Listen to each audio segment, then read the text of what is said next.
Buenas noches, querido pueblo de Venezuela, pueblo trabajador. Bienvenidos a su programa En Debate con los Trabajadores y las Trabajadoras. El programa oficial, la ventana de comunicaciones de la Central Bolivariana Socialista de Trabajadores, Trabajadoras, la ciudad, el campo y la pesca. Hoy tenemos un programa muy especial. Estaremos hablando sobre los resultados del Foro Social Mundial realizado en Brasil este año 2018. Bueno, y en el día de hoy vamos a estar no solamente analizando los resultados del Foro Social Mundial, sino que vamos a conversar también con el programa de lucha que la clase trabajadora ha llevado a esos escenarios. Y bueno, vamos a invitar a todo el pueblo venezolano a consultar el boletín de la Central Socialista, que lo tenemos aquí en pantalla, aquí en la mesa. Este boletín caracteriza toda la semana, sale un boletín de la Central Socialista donde orientamos sobre el planteamiento político, las ideas más importantes y las noticias que son de utilidad para el pueblo venezolano. Bien, y nuestro comentario político, siempre hacemos un comentario político. En el día de ayer jueves, el presidente anunció una serie de medidas que van a contribuir en esa derrota de la guerra económica que nos hemos planteado con toda fuerza en Venezuela, y es el nuevo cono monetario, y lo constituye también el anuncio de éxito que está teniendo el petro como moneda virtual, como petromoneda en el campo internacional. A pesar de las amenazas del imperio estadounidense de sabotear la salida del petro, a pesar de los intentos de grupos de presidentes latinoamericanos que están en contra de Venezuela, de que no tuviéramos éxitos en eso, la respuesta de la gente, la respuesta del mundo ha sido favorable. 5.000 millones de dólares hasta ahora son las ofertas que han hecho al petro venezolano. Bueno, nos contentamos mucho por eso, y eso no quiere decir que están resueltos todos los problemas. Eso es parte de la solución. Hace falta todavía que aumentemos la producción, garanticemos la distribución para que podamos tener un triunfo total en la economía. Bueno, nosotros estamos haciendo lo que nos corresponde hacer. Hay un dicho muy popular que reza: después de ojo sacado, no vale Santa Lucía. Y nos corresponde hacer esto. Pues nosotros en este periodo de tiempo que el presidente Nicolás Maduro, por instrucción del presidente Chávez, le toca conducir esta patria, bueno, ha dado una serie de medidas. Nosotros vemos de los movimientos sociales afro específicamente, vemos con mucha alegría, con mucha emoción, porque eso nos permite de alguna manera conservar lo que nos dejó Bolívar, que es la soberanía y es la independencia. El petro significa soberanía e independencia. Por ahí escucho muchas cosas en la calle, ¿no? Pero la gente dice, como dicen en Brasil hay un dicho que si lo dice el globo es mentira. ¿Quién ataca el petro, por ejemplo? Pudiéramos preguntarnos. El petro es atacado por el imperio estadounidense. Y si el imperio estadounidense ataca al petro, es porque en el petro está la solución económica para Venezuela. Entonces, desde ese punto de vista político, desde ese punto de vista histórico, con independencia y para preservar la soberanía, nosotros vemos la decisión del petro como la decisión acertada para que podamos nosotros conseguir nuestros medicamentos, nuestros servicios básicos, y que podamos diversificar la economía, que no solamente sea la hegemonía del dólar, sino que con el petro podamos nosotros comprar un televisor, que con el petro podamos nosotros conseguir alimentos, que podamos pagar servicios, comprar un zapato. Y mucha gente dice, bueno, que Dollar Today, no, eso va ahí en picada, porque en la medida que la gente se sociabilice, se problematice y que comprenda mejor para qué es el petro, en esa medida vamos a ir saliendo paulatinamente de la situación que ha generado la oposición en Venezuela para quitarnos el poder que nos da el presidente Chávez. Hay una cosa que tenemos que meter en el análisis. No se trata, los problemas económicos que tiene Venezuela no son consecuencia de un manejo gerencial, es una guerra. Damos esta respuesta del petro. Los enemigos de la patria deben estar preparando su tramoya para hacer fracasar esta medida. Y llamamos al pueblo venezolano, pues que esto es dando y dando. Ellos nos han golpeado el Bolívar, nosotros respondemos. Nos han golpeado la economía, respondemos con el petro. Y nos han golpeado la producción y estamos respondiendo con un pueblo productivo que va a organizarse para garantizar sus alimentos. Esto es un combate y en esta guerra la estamos ganando. Ahora sí salió el verdadero enemigo de Venezuela, porque también había este grupo de aquí de Venezuela, que eran los que más o menos salían allí a dar la cara de quiénes eran los opositores, pero realmente quién ha sido el gran manipulador y de ellos, como perrito faldero, ha sido Trump, que es Estados Unidos. Precisamente ahí es donde debemos abrir el gran debate a nivel nacional dentro del seno de la clase trabajadora sobre el papel que va a jugar el petro ahora para la recomposición y el fortalecimiento de la capacidad adquisitiva. Mercedes, fuiste representante de nosotros como clase trabajadora, como mujeres en este foro. Coméntanos cómo fue esa experiencia. Sí, bueno, la experiencia que vimos allí fue bastante fuerte, porque tú ves que cómo han retrocedido muchos de los países que se había logrado esa democracia, esa forma de lucha y de conquistas que se habían tenido, como en el caso de Brasil, donde se respetaban y habían más los derechos laborales.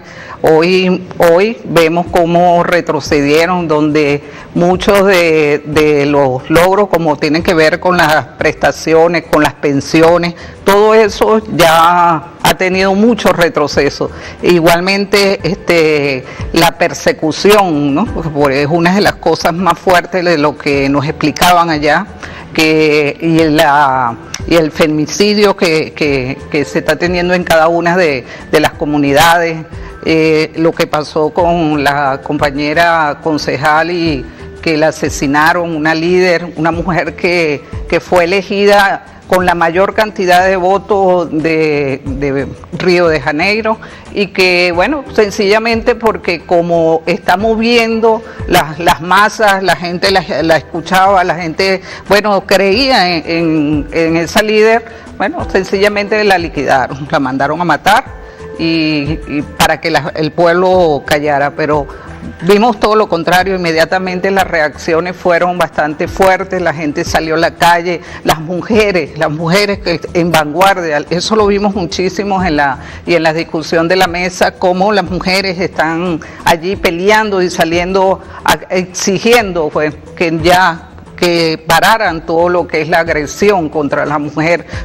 Hay mucho racismo, muchísimo. En Bahía, sobre todo, persiguen mucho a la gente negra, que, bueno, es una cosa que es impresionante, y todo lo que son personas que están luchando por conquistar un mundo mejor, resulta que los persiguen, los buscan y los matan, así de sencillo. Entonces eso es una de las cosas que nosotros veíamos allí, que cómo podíamos unirnos, ¿verdad? Cómo podemos unir todos nuestros pueblos para seguir luchando y resistiendo y acabar una vez por todas con este tipo de fascismo que está impregnando cada uno de estos países.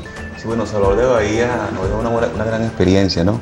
A veces uno aquí en Venezuela ve la radio, lee la televisión, ve la televisión, escucha la radio y lee la prensa, y no es igual que uno vea o lea que una persona fue a otro país, si un venezolano o venezolana habla mal de Venezuela.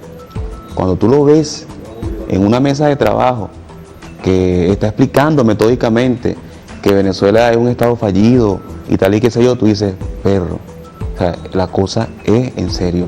Y eso yo lo viví ahí en el eje temático número 4, que hablaba de democracia.